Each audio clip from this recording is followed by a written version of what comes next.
Welcome to Soul Spirit Story AC, where we bring you heart-touching real-life stories that awaken your soul, inspire hope, and remind you of the power of love, loyalty, and faith. If you love stories that make your heart beat faster and your eyes tear up with emotion, stay with us till the end of this story.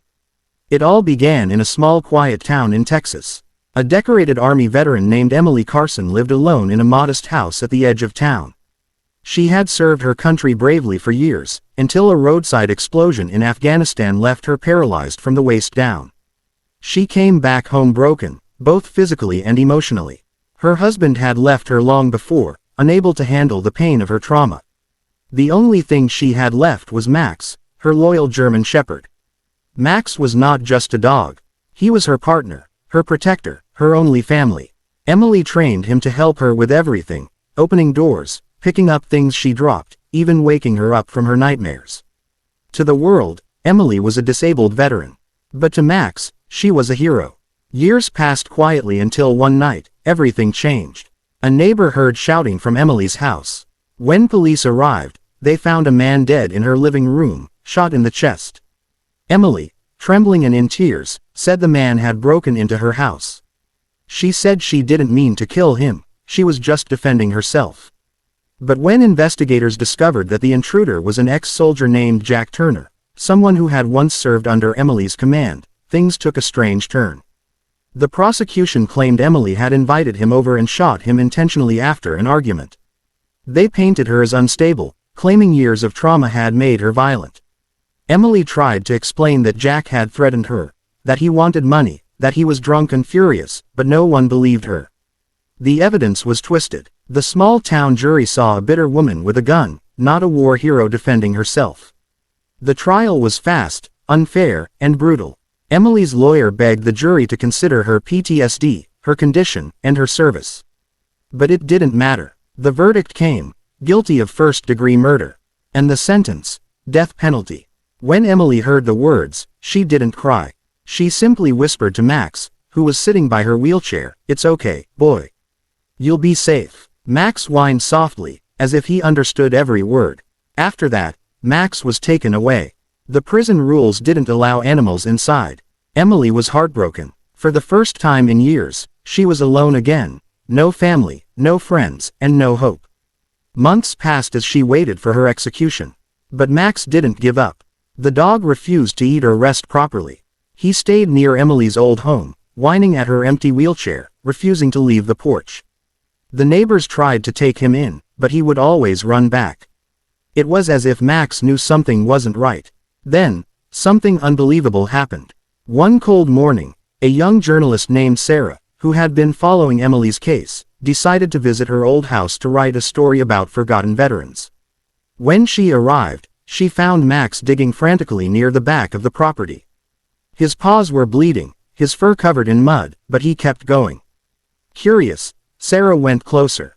Beneath the dirt, Max uncovered a small box, half buried, weathered by time. Inside were several letters, some old military photographs, and a flash drive. Sarah took it and went straight to her laptop. What she found left her speechless. The flash drive contained audio recordings, logs from Emily's old military missions. In one of them, Emily's voice was clear.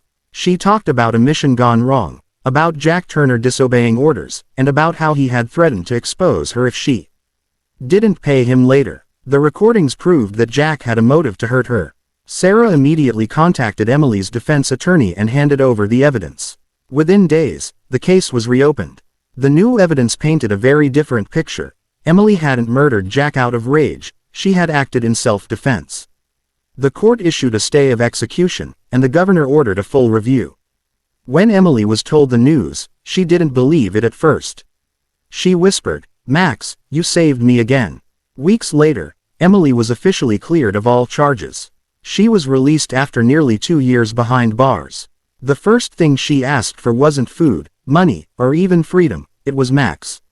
When they brought Max to her, he sprinted across the courtyard, barking with joy. Emily opened her arms, tears streaming down her face, as Max leapt into her lap, licking her cheeks endlessly. The guards, the journalists, everyone who saw them reunited couldn't hold back their tears. It was a moment of pure love. the bond between a woman and her loyal friend who never gave up. After her release, Emily and Max became a symbol of courage and loyalty. She started a foundation to support disabled veterans and train service dogs for them. Her story went viral across the country, the veteran who was condemned to die, only to be saved by the loyalty of her German Shepherd. When asked in an interview what kept her strong through everything, Emily simply said, "When the world stopped believing in me, my dog didn't." Sometimes, faith doesn't bark loud, it just waits quietly beside you until the truth is found. In her small home, Emily still keeps that box, the one Max dug up, on a wooden shelf beside his old collar. She often looks at it and whispers, "You found my freedom, boy." And as the sun sets behind her porch, you can still see them, Emily in her wheelchair and Max lying beside her, his head resting on her knee, watching the horizon together. Two souls bound by fate, love, and a miracle that no one could have imagined. Because sometimes, heroes don't wear uniforms or carry medals. Sometimes, they walk on four legs, covered in fur, with hearts purer than most humans will ever know. Thank you for watching Soul Spirit Story C, where every story reminds us that love, loyalty, and faith can conquer even the darkest trials. If this story touched your heart, make sure to like, share, and subscribe for more powerful tales of spirit and hope.